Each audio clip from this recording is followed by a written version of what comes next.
Well, alrighty then, all my one viewers named mom.com. Yeah, so it's been a whole month since I've made a YouTube video on what I'm doing. That shows I lack discipline in that area, but luckily I still been reading, still been working out, still been washing my face. See, it's freaking beautiful. I have still been brushing my teeth. No, just kidding. That's got to be there. But yeah, so the Dare to Lead book, I got to page 100 and I stopped reading it because I feel like it's not really where I am in life right now. It's not what I need to learn. I need something different. I need something else. I understood what it was saying and how it would be helpful in that type of setting where you're being a leader. I know that I can learn a lot from it, but I'll get back to it another time. Currently, I am reading The Power of Discipline. I barely started reading it today, a little while ago. I am on page 22 now. I did notice I read a bit faster now since I started reading, but sometimes because my hours at work and stuff, my brain feels a bit shot sometimes, so it's hard to pay attention. But today I did pretty good. I got in like 21, 22 pages.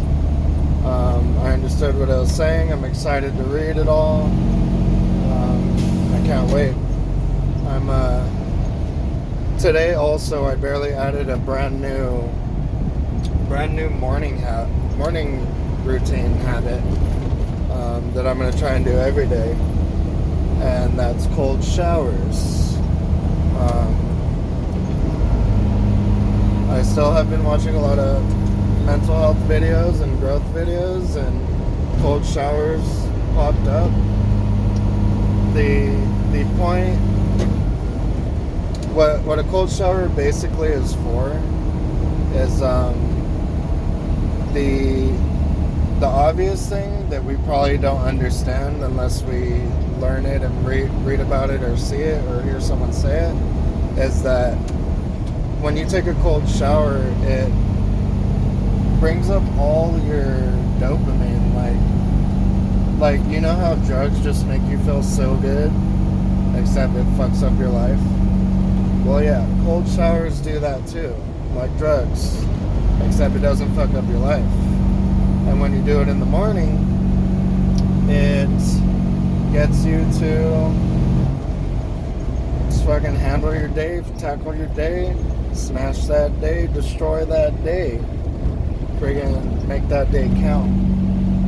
And your whole mind is just on all the shit you're gonna do to build, all the stuff you're gonna do to be freaking sick with it. So yeah, I just had to toss that in there. The other thing that it does mentally, it builds your mentality in doing things that are uncomfortable, because apparently being comfortable holds us back, because we're happy where we're at. If we're happy and comfortable where we're at, why do anything else? So I am definitely not comfortable and happy where I'm at. Actually, when it comes to like financially, I'm not. Financially, I'm not. Mentally, I am. I love it. So happy. Feel so good. But yeah, I do want to buy a house one day, and I do want to have a nice Harley one day. I do want to just be able to support my children, my family, you know. Oh, and that leads to the next part. That leads to the next part, which I'll say after I finish, because I'm always jumping around with my words. Okay, so it makes you feel uncomfortable, and you gotta be uncomfortable so that you can do something to make yourself better. Like, like, I don't have like those kinks. I don't have those kinks. So like, I don't have those kinks that some people have. So if somebody takes a shit on my chest right here in this area, or in this area, I'm not going to be very comfortable. I'm going to be like, the hell is that? There's shit on my face. And I'm going to want to take it off, you know? Because if there's no shit on my face and no shit on my chest, then I'm going to feel pretty clean. But because I'm uncomfortable,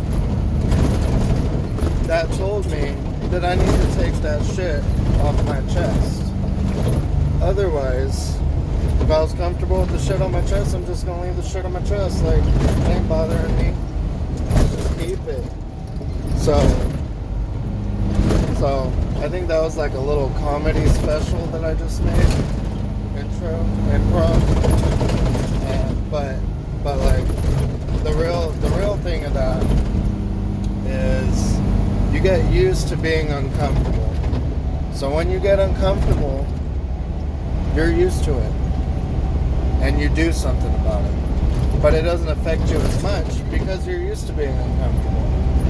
And I think that's freaking awesome.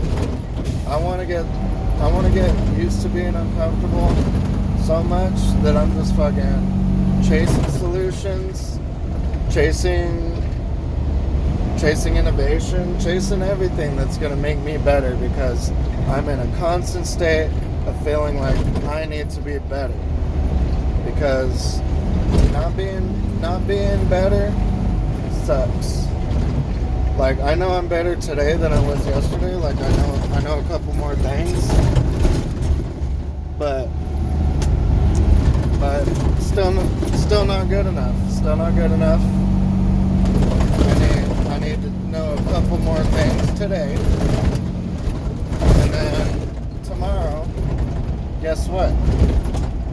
Yes, I'm gonna need to know a couple more things. And imagine 1 year of learning a couple more things.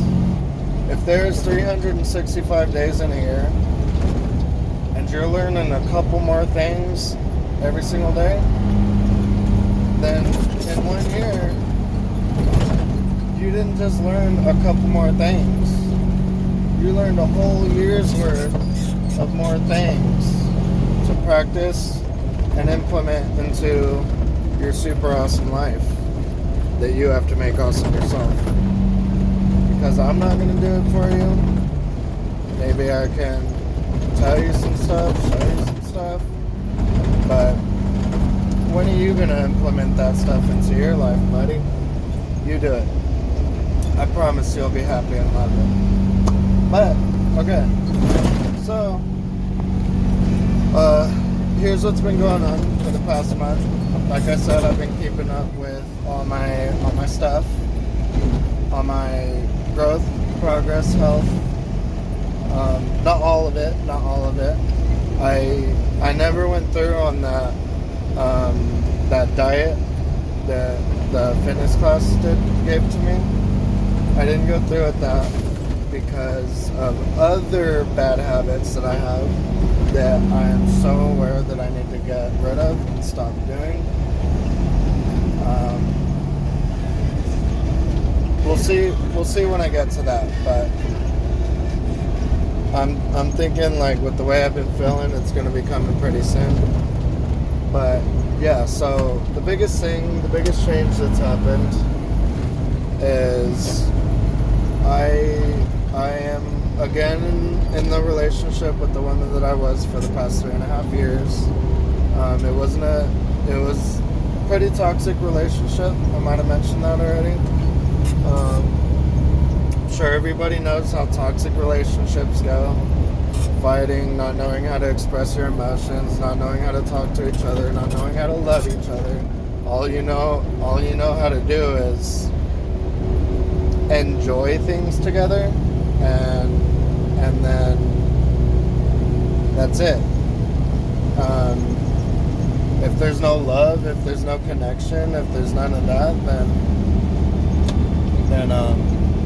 yeah, the time spent together on dates or whatever you do, it's not gonna be fun. You're not gonna like each other. It's just gonna be like a chore.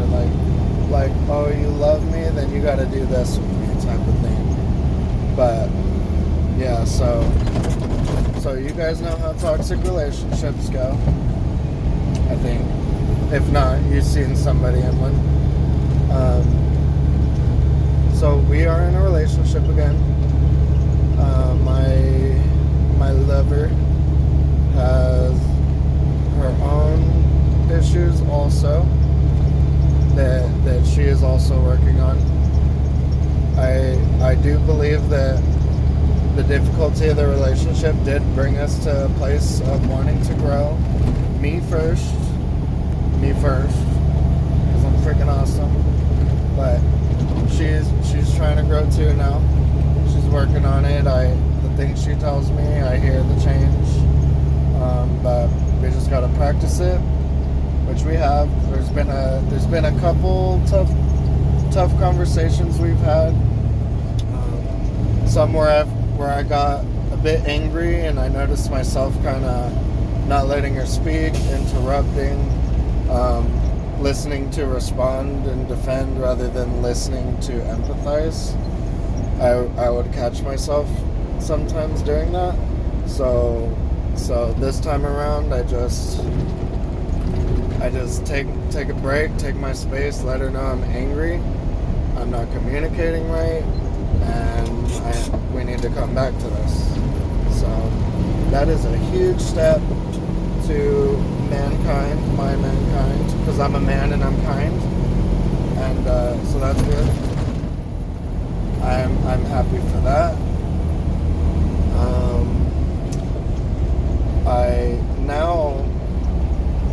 I put most of my focus on my growth and keeping it up. There's also a couple new things that I'm doing now because of the relationship. So the main thing that bothered her in our relationship was that I like to watch porn. Back then, I would just tell her that I wouldn't watch it so that she would just be like, okay. But in my head, it's just like, porn's not hurting anybody. It's not doing anything. I'm not cheating. I'm not talking to anybody. So like, it's not a big deal. She's just cuckoo, and I'm just doing what normal, healthy human beings do. So I did it behind her back sometimes, and she would catch me a couple times. So that was one of the things that was an issue in the relationship. With growth and understanding, I now know how porn affects the brain and the dopamine in your brain, and basically how it rewires our brain. Like dopamine is our reward system in our mind, and we kind of need to keep that fresh. And in the technological age, there's just so much stuff to just bring out all the dopamine, and it's just so easily accessible.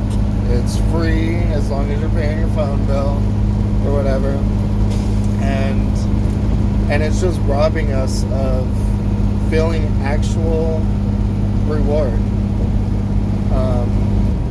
which we should be doing in life. And this is something that I kind of like would think about sometimes, and I knew that I would have to get to it eventually. So with her not being okay with me watching it, I'm okay with that.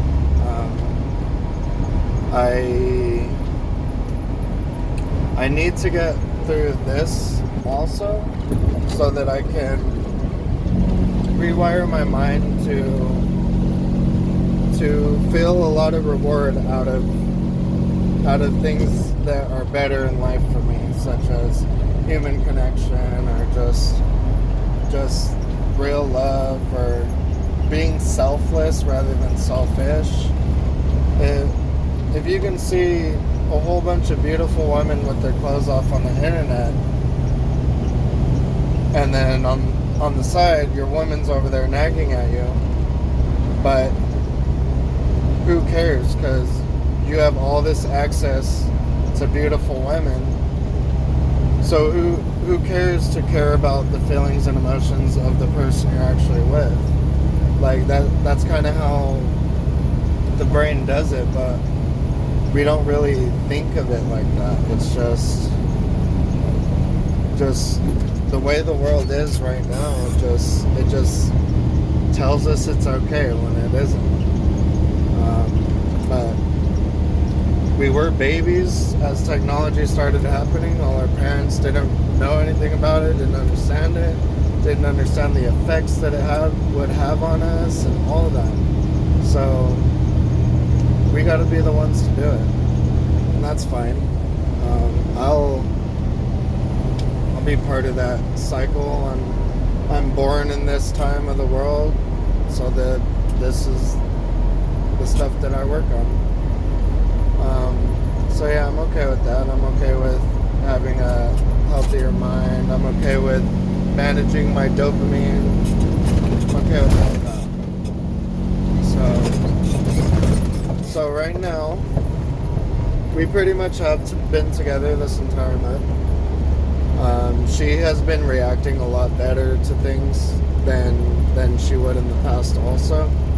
There's a couple things that she saw that would normally trigger her into basically a depression or something, and she would yell at me or whatever, but now she's gentle, caring, kind, understanding.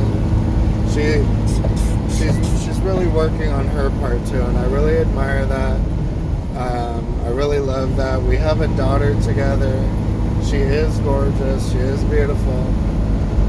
But so that's like a plus. But just the most important thing is that I'm communicating well and properly, because it's all about what I'm doing. If I'm constantly on my growth game, if I'm constantly doing what I gotta do, fitness, everything, I'm gonna be good no matter what.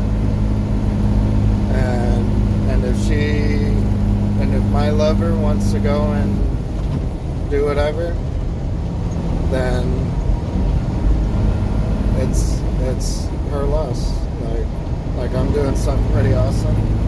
I see her doing something pretty awesome too, but I'm just saying with my growth, I understand that I don't need a woman to be better. And that takes me out of my codependency. Sometimes I still question it, I still wonder, but I do feel it's a lot easier.